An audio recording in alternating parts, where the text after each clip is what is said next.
अस्सलाम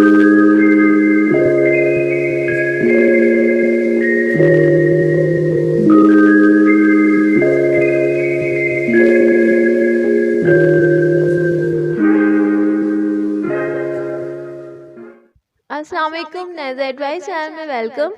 आज की वीडियो में ऐसे नेम के बारे में आपको बताऊंगी जो गर्ल्स और बॉयज़ दोनों के लिए ही रखा जाता है। नेम है अशरफ और ये मुस्लिम नेम है और अरेबिक नेम है।